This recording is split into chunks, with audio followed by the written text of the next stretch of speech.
Great. Thank you, Chairman Brown. And Mr. Quarles, thank you so very much for being with us. The Community Reinvestment Act addresses how banks must meet the credit and capital needs of the communities they serve.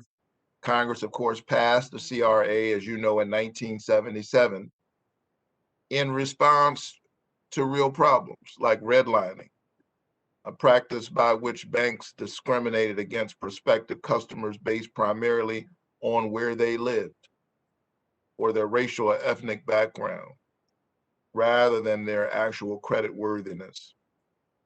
So the CRA not only addresses a harmful legacy of discrimination in lending, but also racism and bias in our current lending system that harms communities and blocks wealth building opportunities.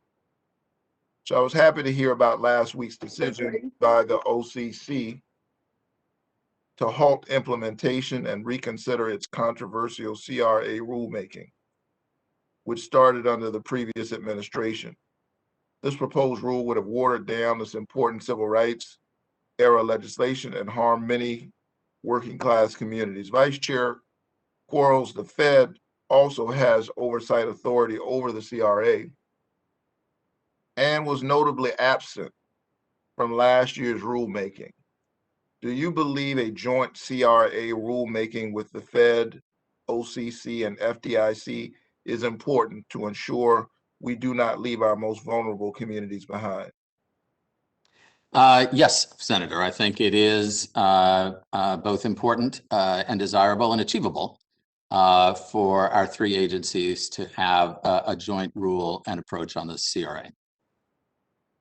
And so will you commit to working with the OCC and the FDIC to issue a joint CRA rulemaking?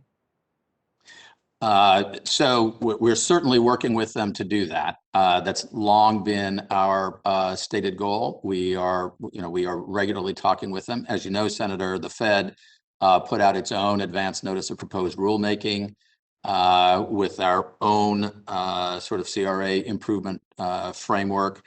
We're sharing the information that we've gained from that process with the OCC. The OCC is sharing the comments that they got during their process with us. The three agencies are engaged in joint discussions. It does remain very much our objective. And as I say, I think it is achievable for us to have a joint rule. I agree, and I think it's much more important for us to get the reform right than to do it quickly. And so I'm hopeful that you will gather feedback from broad and diverse stakeholders to make sure that we get a joint rule and make sure that we get the CRA reform right. Thank you, Mr. Chairman. I'm going to defy Baptist preacher gravity and close with 2 minutes left. Well, no Baptist preacher I've ever listened to. So thank you, Senator Warnock.